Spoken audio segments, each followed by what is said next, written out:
आप सभी को जय भीम, नमो बुद्धाय। बहुत शाम हो गई है, टाइम बहुत ज़्यादा हो गया है, लेकिन इलाहाबाद है ये, इलाहाबाद है ये। कहते हैं लोग कि मुस्कुराइए आप लखनऊ में, हम कहते हैं मुस्कुराइए कि आप इलाहाबाद में।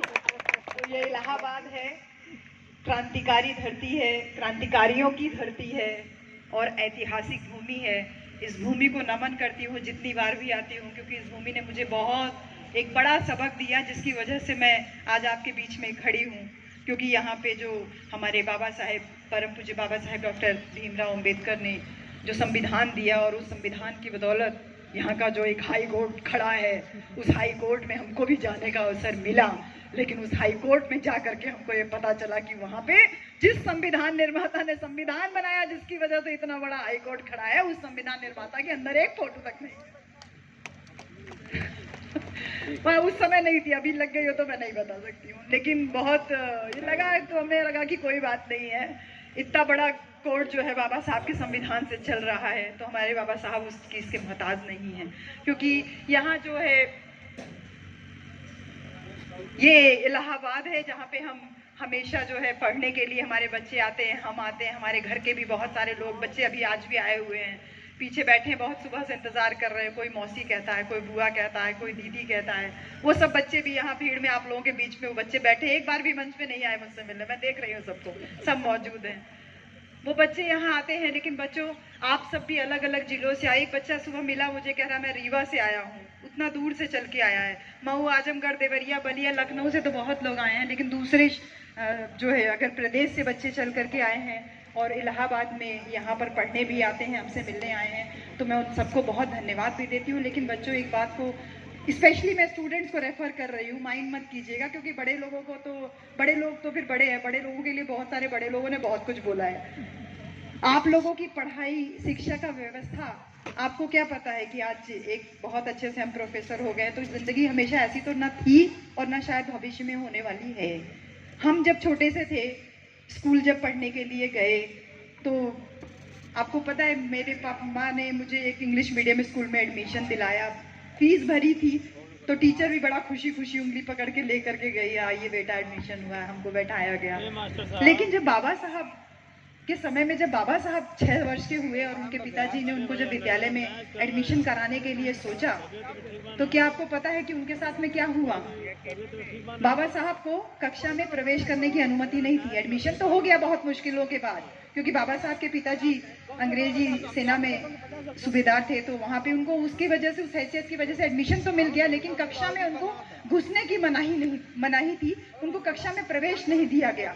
आप एक बार सोचो बेटा कि मुझ में ऐसी कौन सी योग्यता है कि मुझे कक्षा में सबसे आगे बैठने का अवसर मिला, और बाबा साहब में ऐसी कौन सी योग्यता नहीं थी कि उनको कक्षा में प्रवेश तक नहीं दिया गया। जब मैं आगे बढ़ी, कक्षा 10 में पहुंची, मैंने पापा से कहा मैं साइंस पढ़ना चाहती हूँ। पापा ने टीचर से बात किया, बेटी मेरी साइंस पढ़ना चाहती है। टीचर ने खुशी खुशी कहा, बेटा तुम जो चाहो वो सब्जेक्ट पढ़ सकती हो। हमको खुशी खुशी, हम साइंस पढ़ना चाहें, आर्ट्स पढ़ना चाहें, संस्कृत पढ़ना चाहें, हम जो विषय चाहे वो पढ़ सकते थे। लेकिन बेटा जब आप सब लोग ये इस बात को आप जानो कि जब बाबा साहब 10वीं पास किए, बाबा साहब संस्कृत पढ़ना चाहते थे, लेकिन टीचर ने कहा एक अछूत का बच्चा संस्कृत पढ़ेगा। टीचर ने उनको संस्कृत पढ़ाने से मना कर दिया कि एक अछूत का बच्चा संस्कृत नहीं पढ़ सकता।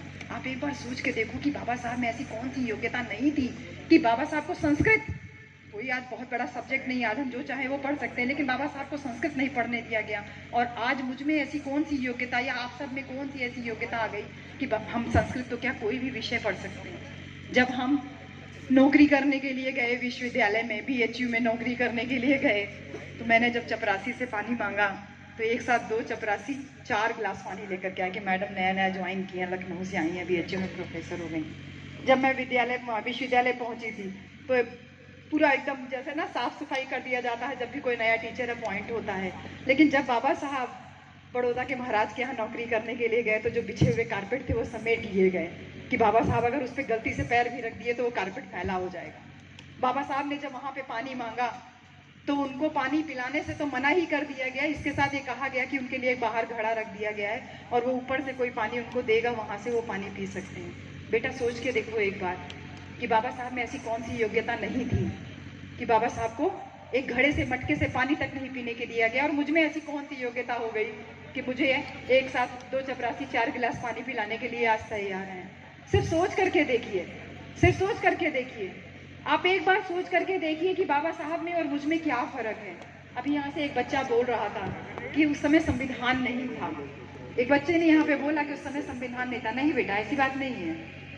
सिर्फ इस बात का अंतर समझिए। साथियों बैठ जाइए, और भी लोग पीछे हैं आपके। सिर्फ एक परिस्थिति को समझ के देखिए कि बाबा साहब उस समय क्यों जो है उनके साथ में इतना दुर्भावना का व्यवहार हुआ, और मुझ में ऐसी कौन सी योग्यता थी जो मुझे हर एक कदम पे, हर एक सीढ़ी पे मुझे जो है सम्मान मिलता चला गया। सिर्फ अंतर इतना है कि बाबा साहब उस समय उन परिस्थितियों से अकेले जूझ रहे थे, और आज मेरे सर पे बाबा साहब का बनाया हुआ संविधान है, उसका हाथ है मेरे ऊपर। वो बाबा साहब का संविधान दिन रात मेरी सुरक्षा और संरक्षा करता है। बाबा साहब उस समय अकेले थे बेटा, लेकिन आज तो हम बहुत सारे हैं ना। बाबा साहब की जय जय जय जय जय जय बोलते हैं, जय जयकारा करते हैं, तो बहुत सारे हैं ना। और आज का दिन जो था, आज 6 दिसंबर है, आज के दिन जब रात के 2 बजे अचानक से 2 बजे रात का एकदम सन्नाटा पसरा रहता है, चारों तरफ सन्नाटा पसरा हुआ था। अचानक से फोन की घंटियां घनघनाने लगी, टेलीग्राम घनघनाने लगा। जिसको देखो जो जिस तरीके से खबर पा रहा है, क्या खबर पा रहा है, बाबा साहब नहीं रहे। जो जिस अवस्था में था वो वैसे ही रह गया। कोई सो रहा था, वो उसको उसकी नींद टूट गई। कोई जगह तो उसको एहसास नहीं हुआ कि अरे बाबा साहब नहीं रहे, बाबा साहब नहीं रहे। किसी को हृदयघात हो गया, किसी को हार्ट अटैक पड़ गया, वो वहीं खत्म हो गया। और उसके बाद जो जैसे उठा वो वैसे चल पड़ा। बाबा साहब नहीं रहे, कहाँ ले जा रहे हैं, कहाँ ले जा रहे हैं। और एक साजिश के तहत या जैसे भी समझ लीजिए, बाबा साहब के पार्थिव शरीर को मुंबई भेज दिया गया। बाबा साहब ने अंतिम सांस ली दिल्ली में, लेकिन बाबा साहब के अंतिम सांस मतलब अंतिम शरीर को जो है दर्शन के लिए भेज दिया गया। कहाँ? मुंबई। कुछ लोगों ने कहा सारनाथ भेज देते हैं, किसी ने कहा कुशीनगर भेज देते हैं, लेकिन फिर बाद में ये हुआ कि नहीं, मुंबई में, वहाँ पे मुंबई भेज दिया जाता है। बाबा साहब के शरीर को हवाई जहाज से लेकर के मुंबई गए, और यहाँ पर हर एक जगह से, चारों तरफ से, पूरे भारतवर्ष में चारों तरफ से जो स्त्री सो रही थी, जिस अवस्था में उठी वो वैसे ही चल दी। जो आदमी पैर में चप्पल पहना था, जूता पहना था, नहीं पहना था, ठंडी में स्वेटर पहना था, नहीं पहना था, जो जैसा था बस वैसे चल पड़ा। कहाँ कि मेरे बाबा साहब का मुझे एक बार अंतिम दर्शन हो जाए। मेरे बाबा साहब नहीं रहे। हर किसी के मुंह से ही ना गया, मेरे बाबा साहब नहीं रहे, मेरे बाबा साहब मुझे छोड़ के चले गए, ऐसा कैसे हो गया। सब के सब चल पड़े, और जब तक बाबा साहब का शरीर पहुंचता मुंबई की सड़क पे, पूरी मुंबई का चक्का जाम हो चुका था। 5 लाख से ज़्यादा लोग मुंबई की सड़कों पे बाबा साहब के अंतिम दर्शन के लिए, उनके दर्शन के लिए खड़े हुए थे। जब बाबा साहब के शरीर को उतारा गया और एक रथ के द्वारा जब वो चैत भूमि पर ले जाया जा रहा था, पीछे से केवल ही चारों तरफ से खाली एक एक बुद्धम शरणम गच्छामि का उद्घोष तो हो रहा था। सभी लोग बस यही कह रहे थे, अरे मेरे बाबा साहब मुझे छोड़ के इतना जल्दी कैसे जा सकते हैं। हर एक व्यक्ति पीड़ित था, हर एक आंखों से आंसू गिर रहा था कि बाबा साहब कैसे जा सकते। वो रात्रि यकीन में नहीं, मतलब यकीन नहीं आ रहा था किसी को अपने कानों पे, अपनी आंखों पे कि कल तो अभी बाबा साहब को हमने ऐसे देखा था और आज बाबा साहब ऐसे दिख रहे हैं। उसी समय की बात है, दादाजी गायकवाड़, उन्होंने ये कहा, अरे बाबा साहब आप तो 1 हफ्ते बाद आने वाले थे, आप तो 10 दिन बाद आने वाले थे। आप तो यहाँ पर 16 तारीख को मुंबई में आने के लिए आपने कहा था कि 14 तारीख को मैं आ जाऊंगा, और 16 तारीख को आप धम्म दीक्षा का एक कार्यक्रम होना था। बाबा साहब आप तो हमको 16 तारीख को धम्म दीक्षा देने वाले थे, और ये क्या हुआ कि बाबा साहब आप 1 हफ्ता पहले ही मुंबई आ गए, ऐसा कैसे हो गया। सभी आंखों में केवल आंसू झर रहे थे, आंसुओं के अलावा किसी के मुंह से कोई बोली नहीं निकल रही थी। और उन्होंने कहा कि अब बाबा साहब तुम तो चले गए, लेकिन बाबा साहब तुम्हारे जाने के बाद अब हमको बौद्ध धर्म की दीक्षा कौन दिलाएगा। जो लोग इस बात को जानते थे वो सब भी रुदन क्रंदन कर रहे थे, सब रो रहे थे कि कौन हमको बौद्ध धर्म की दीक्षा आप दिलाएगा। उसी समय भदंत आनंद कौशल्यान, हमारे परम पूज्य आदरणीय भिक्षुगण जो वहाँ मौजूद थे, उन्होंने कहा, सिर्फ एक बात का कहा, सिर्फ एक बात का उद्घोष किया कि क्या हुआ, आज हमारे बाबा साहब नहीं है हमारे बीच, लेकिन बाबा साहब का पार्थिव शरीर तो आज हमारे बीच में है। उनके पार्थिव शरीर को ही साक्षी मान करके मैं आप सबको बुद्ध धर्म की दीक्षा दिलाता हूँ। और उनके साथ में वो 5 लाख की भीड़ 10 लाख लोगों में बदल चुकी थी। जब तक ये सारा कार्यक्रम होता, 10 लाख लोगों ने एक साथ बाबा साहब के पार्थिव शरीर को साक्षी मान करके बुद्धम शरणम गच्छामि करके बौद्ध धर्म की दीक्षा दी। कितनी बड़ी क्रांति का आगाज करके गए वो, अपने जाते जाते भी कितनी बड़ी क्रांति का आगाज करके गए। आपको और हमको धम्म दीक्षा जीते जी भी दे करके गए, और जाने के बाद में भी दे करके गए, कहा कि तुम बुद्ध के मार्ग पे चलो, अपनी बुद्धि के मार्ग पे चलो। उसी बुद्धि मार्ग पे चल करके हम BHU में प्रोफेसर हो पाए। नहीं तो मेरी अपनी कौन सी योग्यता है बेटा, कौन सी योग्यता है? किसी भी प्रकार की कोई योग्यता नहीं लेकर के हम पैदा हुए थे। हम तो आज भी अगर संविधान ना हो तो किसी भी योग्य नहीं है। तो मेरे प्यारे बच्चों, बाबा साहब ने आपके लिए स्पेशली, यंग स्टूडेंट्स के लिए स्पेशली जो कहा था, उस बात को ध्यान में रखना। कहा था कि अपनी पढ़ाई लिखाई में कभी भी पीछे मत रहना। तुम्हें अवसर मिला है, ये इलाहाबाद इस बात का गवाह है, इस बात का साक्षी है कि यहाँ से कितने लोगों के कैरियर बनते हैं और बिगड़ भी जाते हैं। 10-10, 15-15 साल अपने घर परिवार को छोड़ के आते हो। माँ बाप एक एक टाइम का भोजन खा करके तुम लोगों को पैसा भेजते हैं, खर्चा भेजते हैं। बहुत सारे माँ बाप को तो मैंने ऐसे भी देखा है, क्योंकि हम तो गांव-गांव में लोगों के बीच में रहते हैं। बताते हैं मेरा बच्चा इलाहाबाद तैयारी कर रहा है। हमारे घर के भी बच्चे आए हुए हैं, वो भी तैयारी कर रहे हैं। कोई अच्छी फैमिली से नहीं है, सब राशन पानी 10 किलो 20 किलो अनाज बांध करके देते हैं माँ बाप कि मेरा बच्चा वहाँ कम से कम उसको अनाज खरीदना ना पड़े। वो अनाज दे देते हैं, पैसा रुपया नहीं है, कोई बात नहीं है, लेकिन कम से कम मेरा बच्चा भूखे रह के तो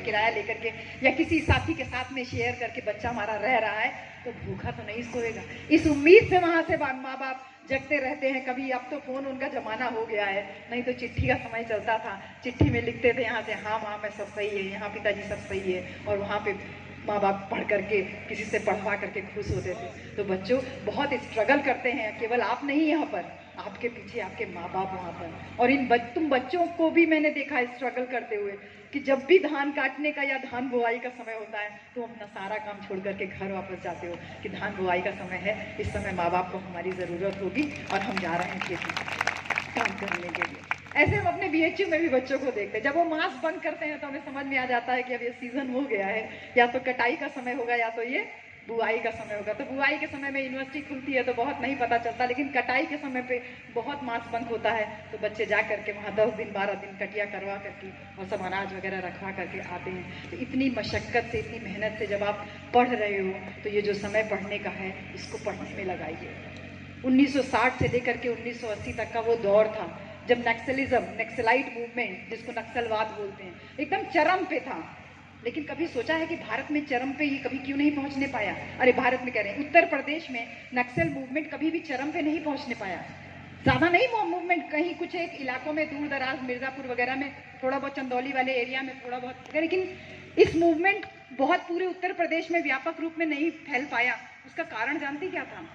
संविधान तो पूरे भारतवर्ष में लागू था, लेकिन उसका एक कारण थे जिन्होंने बाबा साहब की बातों को, बाबा साहब की विचारधारा को 100% अपने जीवन में भी उतारा और अपने समाज में भी लोगों के बीच में उतारा। वो थे माननीय कांचीराम साहब का बहुजन मूवमेंट। साहब कांचीराम का जो साइकिल पे घूम करके, गांव-गांव में घूम करके जो बहुजन मूवमेंट प्रसारित किया गया, उसने आपके जैसे युवा बच्चों के अंदर ललक पैदा की। यहाँ से कितने सारे DM अफसर कलेक्टर बन करके निकले। मेरे घर में भी बहुत सारे अधिकारी लोग हैं, वो जब आते हैं इलाहाबाद तो कभी कभी लेके आ जाते हैं कि देखो इस छात्रावास में, इस रूम में मैं रहता था। उनको आज तक अपने रूम नंबर्स तक याद है, और वो रूम में ले जाते हैं तो उनको ऐसा लगता है हो गए 60 साल 65 साल के, लेकिन अभी भी वो वहाँ पे पहुँचते हैं तो उनको लगता है कि मैं अभी वहाँ का स्टूडेंट ही हूँ। उतने ही बिल्कुल वाइब्रेंसी के साथ में, उतने ही जो है एकदम बचपने के रूप में वो दिखाते हैं। देखो ये वाला मेरा कमरा था, अब देखो इसकी ऐसी हालत होगी, पहले मैं यहाँ कुर्सी रखता था, यहाँ मेज रखता था, इस तरीके से वो बताते हैं। तो कितने अधिकारी इस विश्वविद्यालय ने दिए, और इस जगह पे भी साहब कांशीराम का मिशन मूवमेंट एकदम फ्लरिश किया। मुझे लगता है कि जो हमारे चीफ गेस्ट हैं साहब, उन्होंने वो भी उस मूवमेंट से लाभान्वित हुए होंगे। साहब कांशीराम को आपने अपनी आंखों से देखा होगा, हमने तो कभी नहीं देख पाए, लेकिन हम तो देख नहीं पाए साहब को, लेकिन आप लोगों ने देखा है। तो मैं यही मानती हूँ कि साहब का रूप आप लोग हैं, आप लोगों की आंखों से हम साहब कांशीराम को देख पाते हैं। जो लोग साहब कांशीराम को साक्षात रूप में देखे हैं, मिशन मूवमेंट उनसे सीखे हैं, उनका कैडर पढ़े हैं, वो लोग जानते हैं कि इस बात को कि बहुजन मूवमेंट जो साहब कांशीराम ने चलाया, मेरे प्यारे बच्चों, उसका सबसे बड़ा लाभ अगर किसी को हुआ तो युवा बच्चों में हुआ। जो बच्चे यहाँ खड़े होके मेरे पास आ रहे थे ना, तुम फोटो खिंचा रहे थे, माला दे रहे थे कि मैं छात्र नेता इलाहाबाद विश्वविद्यालय, मैडम जी मैं छात्र नेता इलाहाबाद विश्वविद्यालय। जब आप ये बोलते हो ना छात्र नेता इलाहाबाद विश्वविद्यालय, तो मेरा भी गर्व से जो है सीना चौड़ा होता है कि छात्र नेता, कि पहले शर्म आती थी हमको नहीं था, शर्म क्या, हमें कभी अवसर ही नहीं मिला। ये देन है साहब कांशीराम की, ये खून जो दौड़ रहा है इन रगों में वो बाबा साहब के बाद साहब कांशीराम के मिशन मूवमेंट का दौड़ रहा है, जिसने इस हाफ कोट सदरी को पहन करके और मेरे जैसी महिला को नीला दुपट्टा पहन के और ये पंचशील का दुपट्टा लेकर के हाथ में माइक लेकर के बोल दिया कि मैं भी बहुजन समाज की बेटी हूँ। ये जो मूवमेंट को एकदम बांध करके रखा साहब कांशीराम ने, उसी वजह से उसी का लाभ हुआ कि हमारे बच्चे जो है बहुत ज़्यादा इधर उधर नहीं हो पाए। बहुत ज़्यादा इधर उधर का मतलब नक्सलिज्म की तरफ नहीं बढ़े, मतलब लोगों को मारने काटने वाला जज्बा नहीं पैदा। और उन्होंने कहा मारने काटने की क्या जरूरत है, ऐसे बनो शासन सत्ता वाले बनो, जैसे हमारे आयकर आयुक्त साहब ने। देखिए शासन सत्ता में भागीदारी है ना, कितने सारे छोटे छोटे बड़े बड़े जाति के लोग इनके आके चरण छूते होंगे ना कि साहब हैं। हाँ, साहब कांशीराम के मिशन मूवमेंट की देन है ये बाबा साहब के संविधान की देन है कि साहब आयुक्त बने, लेकिन वो आ करके इनका पैर छूता है। ये साहब कांशीराम के मिशन मूवमेंट की देन है बच्चों, कि आपके अंदर जज्बा पैदा किया कि तुम नेता बनो, तुम शासन सत्ता में भागीदारी लो। तुमको किससे की, तुम्हारा लोग जो है अपने आप से पैर छुए, तुम्हें जरूरत ही नहीं है मारने काटने की। तो एक बहुत बड़ा ये मिशन मूवमेंट जो साहब कांशीराम का खड़ा किया हुआ था बच्चों, यही बाबा साहब का संदेश आपके लिए था कि किसी भी तरीके से पढ़ाई लिखाई में पीछे मत रहो। मैं हमेशा अपने फर्स्ट ईयर स्टूडेंट्स को, फर्स्ट सेमेस्टर स्टूडेंट्स को बीएचयू में एक चीज बोलती हूँ कि दो चीज से सावधान रहना, एक गंगा से और दूसरा भी गंगा से। तो बच्चे कहते हैं मैडम ये समझ में नहीं आया। मैंने कहा देखो, एक तो गंगा नदी में घूमने में बहुत मजा आता है और दूसरा गंगा का मतलब लड़की। तो दो चीजों से बहुत ज्यादा सावधान होकर के आप रहिए कि यहाँ जब आते हैं तो लड़कियां पहले तो एकदम बढ़िया से देख लेती है कौन किस परिवार का कैसा है, तो अपनी सेटिंग वेटिंग हो जाती है। 3-4 साल तक अपनी सेटिंग चलती रहती है और जैसे कोर्स खत्म होता है, बीए खत्म हुआ, एमए खत्म हुआ, तो बेरोजगार हो गए ना, तो लड़की किसी रोजगार वाले को ढूंढेगी ना, तुमको काहे काटेगी, तो वो अपना घर बसाएगी ना, तुम्हारे जैसे बेरोजगार टुच्चे लफंगे चक्कर में थोड़ी पड़े रहेगी। तो ये ध्यान रखना हमेशा, दो चीज से सावधान रहना तुम, एक तो संगम से और दूसरा दूसरे संगम से। तो ये हमेशा ध्यान में रखिए बच्चों। बाबा साहब ने इसी चीज को कहा कि वो मुझसे डरते हैं इसलिए नहीं कि मैं बहुत विद्वान हूँ, वो लोग यानी ऊंची जाति के लोग मुझसे डरते हैं इसलिए नहीं कि मैं विद्वान हूँ, मैं बहुत पढ़ा लिखा हूँ, वो मुझसे इसलिए भी नहीं डरते कि मेरे पास थोड़ा बहुत पैसा रुपया आ गया है, हाँ इसलिए भी नहीं डरते, बल्कि वो मुझसे डरते इसलिए है क्योंकि मैं चरित्रवान हूँ। हाँ, मैं चरित्र से बहुत मजबूत हूँ, इसलिए वो मुझसे बहुत ज़्यादा डरते हैं, क्योंकि इस अगर जिसका चरित्र ढीला हुआ तो फिर वो जिंदगी में कोई काम कर नहीं पाएगा। तो ये एक संदेश जो बाबा साहब आप लोगों के लिए दे के गए बच्चों। मैं यही छोटी छोटी बातें, मैं इसीलिए बहुत खुश थी, काफ़ी समय के बाद इलाहाबाद आने का अवसर मिला। मैं सुनती थी कहानियों में, किस्सों में कि इलाहाबाद जाते हैं तो कभी अंगीठी जलाया करते थे, आजकल गैस और स्टोव का समय आ गया है तो स्टोव ही जला करके पंप कर रहे हैं और दाल चढ़ा दिया। और लोटा में चावल बनाने की कला तो मैंने इलाहाबाद के बच्चों से ही सीखी है, सही बता रही हूँ। मेरी तो जब शादी हुई, मेरे ससुर जी मेरा वीडियो बना रहे आए हैं साथ में, ये कहते बेटा तुम लोटा में चावल कैसे बना लेती हो। हम कहे हम आपको बना के खिला के दिखाते हैं। दाल बनाते थे, दाल के अंदर लोटा रख देते थे और उसमें एकदम चावल डाल के, कहे वाह भाई वाह। हम कहे जब अकेले रहते थे तो यही सब कलाकारी न करेंगे, तो दाल मतलब जो इतनी कलाकारी कर लेता हो, जो दाल और चावल और उसी में आलू ओलू डाल दीजिए और जो कुछ सब्जी है तो वो भी चोखा बनकर के एकदम चौकस तैयार हो जाता है। तो जो इतनी कलाकारियाँ हम खाने के प्रयोग, मतलब इतने सारे प्रयोग हम खाने के साथ कर सकते हैं, व्यवहारिक जीवन में कर सकते हैं बेटा, तो अपनी पढ़ाई के साथ ये ध्यान रखिएगा कि केवल खाने और ये प्रयोग करने के लिए तुम यहाँ नहीं आए हो, तुम यहाँ पढ़। मुझे मेरा समय बता दो। तो मैं छोटी छोटी बातें जो आप लोगों के लिए करने के लिए आई थी, मैं लेंदी नहीं करूँगी क्योंकि समय आपका 6 बजे तक का ही, शायद आपको 6 बजे तक का, हाँ जी ठीक है, 6 बजे तक आपका ये आपका परमिशन वाला जो है, अनुमति वाला वो। हाँ, और एक चीज़ और भी है कि मुझे तो तुम लोग सुनने के लिए रुके हुए हो, लेकिन मुझे सुनने के बाद अगर भागे तो मैं दोबारा इलाहाबाद नहीं आऊँगी। हाँ, क्योंकि मैं बहुत सम्मान करती हूँ सर का, और सर से पहले बोलने का मैंने एक दुस्साहस किया है एक तरीके से। वैसे तो चीफ गेस्ट आखिरी में बोलते हैं, लेकिन फिर भी दुस्साहस ही कह लीजिए। जो इस कार्यक्रम की आयोजक समिति के अगुआ हैं, जिनके प्रेरणा से ये सब कार्यक्रम चल रहे हैं इलाहाबाद में, आप लोगों का भी मान सम्मान बना हुआ है, तो आप प्लीज़ उनको भी सुन करके जाइएगा। मैं भी उनको सर को सुन करके ही जाऊँगी। तो इस बात को बेटा हमेशा ध्यान में रखिए कि हमारा संघर्ष वो मूंछों पे ताव दे करके और क्या ग्रेट चमार बोल करके नहीं होने वाला है, ठीक है। इस बात को ध्यान में रखना, हमारा संघर्ष किसके लिए है, इस बात को ध्यान में रखिएगा। बहुत सारे युवा इस समय इधर उधर हो रहे हो जो, वो इसका कारण यही है कि आपको मुझे में ताव देकर के और प्रचार भर गमछा इधर उधर करके और बस ग्रेड चमार और ग्रेड धोबी और ग्रेड पासी में जिंदगी भर इसी धोबी पासी में उलझे रहना और फिर बियाह जा करके चमैनिया से करना, धुबिया पसीने से करना, ठीक है ना। और जिंदगी भर यही करते रहना, इसके अलावा कुछ करना नहीं। तो ये ख्याल रखो कि हमारा संघर्ष किसके खिलाफ है, हमारा संघर्ष उस मनुवादी सत्ता के खिलाफ है और अपने आप को सत्ता में लाने के लिए है। हमें अभी उस नक्सलिज्म मूवमेंट की तरफ नहीं जाना है। हमें बाबा साहब ने संविधान दिया है, शासन सत्ता में भागीदारी का जो मौका दे रहे हैं बाबा साहब, दे के गए हैं। उस मौके को सबसे पहली जो नींव होती है उस मौके को लेने की वो है पढ़ाई।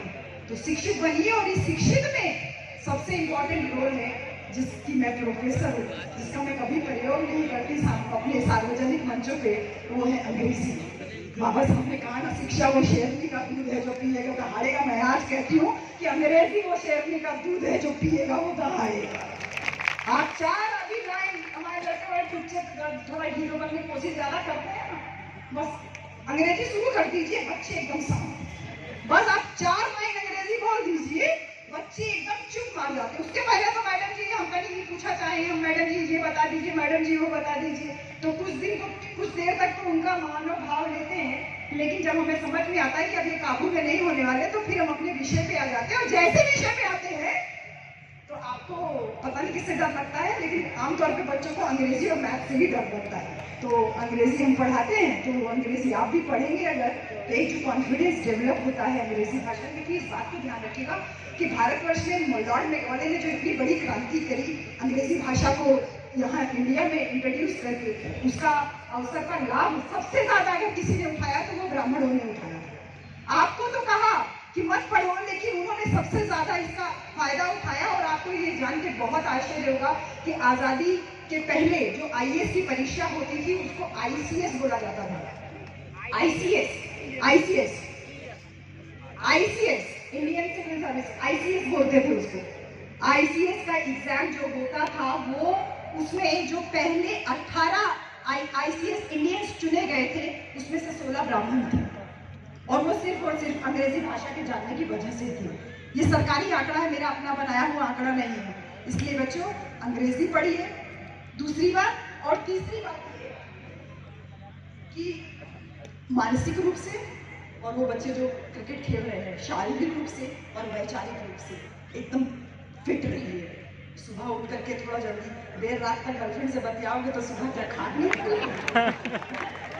रात भर बाबू सोना बच्चा यही करते रहते हो, और फिर सुबह तो अपना जो भी करेगी और तुम्हारा तो करियर चौपट करके निकल लेगी ना फिर।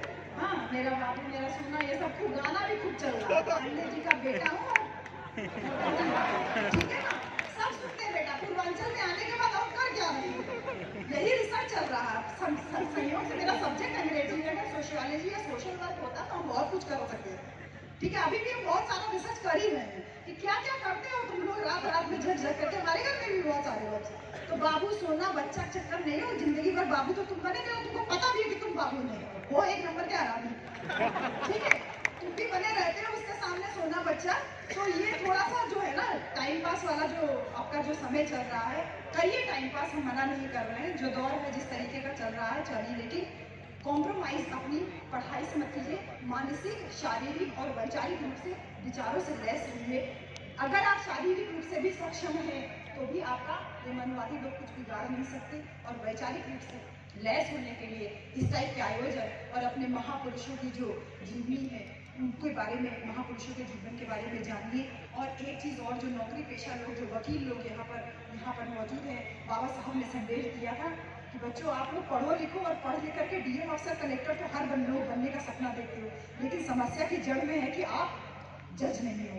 तो जज बनो, वकील तो बहुत सारे बैठे हैं, आप जज की कुर्सी पे कब्जा करो, जज बनो। क्योंकि इसी इलाहाबाद का मैं इंसिडेंट आपको बता के अपनी बात खत्म करूंगी। इसी इलाहाबाद में भी विश्वविद्यालय के खिलाफ बहुत सारा केस लड़ते एक जज साहब ने जो मुझे कहा, वो मेरी कानों में वो शीशा पिघला करके डालने के बराबर ही था। उन्होंने जो बात बोली थी उस बात से मुझे इतना सबक मिला। मेरे यहाँ जीजा जी भी बैठे हुए हैं, वो इस बात के गवाह हैं कि कोर्ट से निकल करके हम एकदम फूट करके रोए कि एक जज की इतनी हिम्मत कैसे हो गई बोलने की।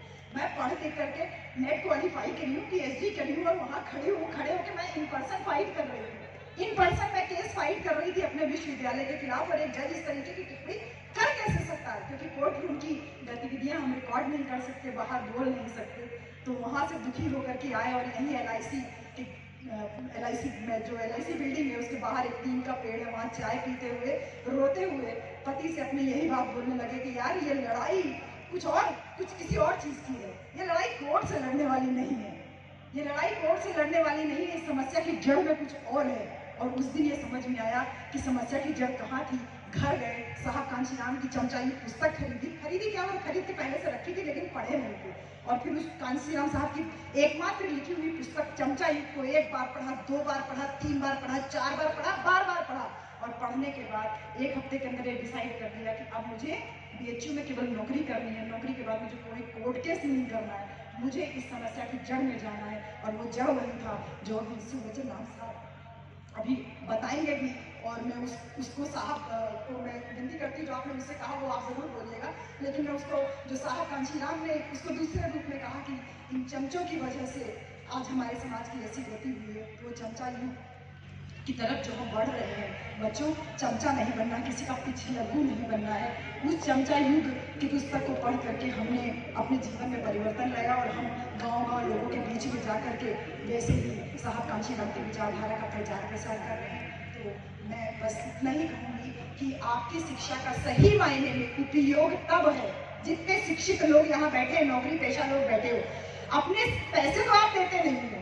हमने तो ये तय कर लिया, हम दोनों पतिदेव ऊपर आ गए हमारे, हम दोनों ने तय किया कि हम पूरी जिंदगी से कोई संपत्ति नहीं रखेंगे, कोई घर द्वार मकान कुछ अपने नाम पे हम नहीं बनाएंगे। हमारा जो भी पैसा है ये हमारा पैसा तो है, ये तो बाबा साहब की देन है। तो जो बाबा साहब की देन है वो पैसा हम घर में कैसे लगा सकते हैं या अपने ऊपर कैसे खर्चा कर सकते हैं। तो हम अपना पूरा पैसा समाज में खर्चा करते हैं। तो मेरी आप लोगों से विनती है कि आप अगर पैसा नहीं खर्चा कर रहे हो तो यहीं बैठे बैठे बुढ़ा जाओगे, सब्जी रगड़ते, बीड़ी फूकते और बीवी को गाली देते, उससे पैर पुजवाते, इसमें खाली बुढ़ापा आ जाएगा, मर जाओगे एक दिन, कुछ कोई नाम लेवा रह नहीं जाएगा। इससे बेहतर है कि कम से कम अपने गांव देहात में निकल करके 2, 4, 6, 10 लोगों को बाबा साहब और अपने महापुरुषों की विचारधारा से जोड़िए, जिससे कि जीवन सफल हो। क्योंकि ये लोग दिन पर दिन संविधान के ऊपर अटैक कर रहे हैं कि तुम साहब बन गए हो, ये साहब हो गए हैं, तुम बच्चे लोग पढ़ने का अवसर मिल रहा है, कॉलेजेस बंद है ना, सेंट्रल यूनिवर्सिटीज तो सारी बंद ही चल रही है ना, स्टेट यूनिवर्सिटीज में कोरोना नहीं फैल रहा है, लेकिन हमारी यूनिवर्सिटीज अभी तक नहीं खुल पाई हैं, चाहे जिस भी कारण से हो। तो शिक्षा को खत्म करने की भी जो साजिश चल रही है वो भारत के संविधान के ऊपर एक तरीके से एक बड़ा अटैक है। तो हम ये मान के चल रहे हैं कि ये जो आने वाला इलेक्शन है ये एक मील का पत्थर साबित होगा विचारधारा को स्थापित करने में। और जो आज का टॉपिक है अंतर्राष्ट्रीय परिप्रेक्ष्य में बाबा साहब का जो योगदान है या बाबा साहब, तो मैं सिर्फ इतना कहूँगी कि बाबा साहब जहाँ खड़े होते हैं वहाँ से विचारधारा शुरू होती है। बाबा साहब अपने आप में आइडियल में एक विचारधारा है, जहाँ से खड़े होते हैं केवल आप बाबा साहब का फोटो लेकर खड़े हो जाइए और फिर मजा देखिए सड़क पे, फिर मजा देखिए सड़क पे, 2-4 बात करने वाले और फिर आपके 8-10 आपके सपोर्टर भी वहाँ पर होंगे, विरोधी भी पैदा होंगे। तो जहाँ बाबा साहब खड़े होते हैं वहाँ से एक विचारधारा का जन्म होता है। हमने किसान आंदोलन में देख लिया, हमने शाहीन बाग वाले आंदोलन में देख लिया, जहाँ जहाँ बाबा साहब पहुँचे वहाँ वहाँ आगे पहुँचे। इन लोगों ने तो बाबा साहब को सिलेबस से दूर करने की कोशिश की, इन्होंने तो गांधी जी को बहुत बड़ा महान बताने की कोशिश की, महान है हम नहीं कहते हैं, लेकिन बाबा साहब से ऊपर बताने की कोशिश की। लेकिन कितना दबाओगे, आर्किमिडीज का सिद्धांत जानते हो ना, आर्किमिडीज का सिद्धांत तो पढ़े हो ना, आइसोमीटर तक तो पढ़े ही हो कुछ न कुछ, जितना सप्रेस करोगे उतना ही तेजी से वो ऊपर आएगा। तो वैसे ही हमारा जो है बाबा साहब की विचारधारा दिन पर दिन आगे बढ़ करके आ रही है। तो बस इतना ही कि एक विचारधारा ये है, दूसरी विचारधारा मनुवादी विचारधारा है। और मनुवादी लोग बहुत शातिर होते हैं, बहुत चालाक होते हैं, और वो इसका अंदाजा इससे जान लीजिए कि इलाहाबाद का नाम बदल दिया ना, हाँ? हमें पता था तुम इलाहाबाद बदल दोगे, हमें पता था तुम फैजाबाद बदल दोगे, अभी भी दिल को सुकून ना मिला हो तो कोई और आबाद बदल दोगे। लेकिन शहरों के नाम बदलने वालों जरा ये तो बताओ कि अपने दामादों के नाम कब बदलोगे। ध्यान रखिए बच्चों, ये विचारधारा लगा, क्योंकि समय की बाध्यता है, मैं उस पॉइंट पे आ ही नहीं पाई, इसलिए मैंने शॉर्ट में आपको सिर्फ इतना बोला है। तो इसलिए एक आह्वान के साथ में कि वो खाकी नेकर वाले हैं, हाँ नीले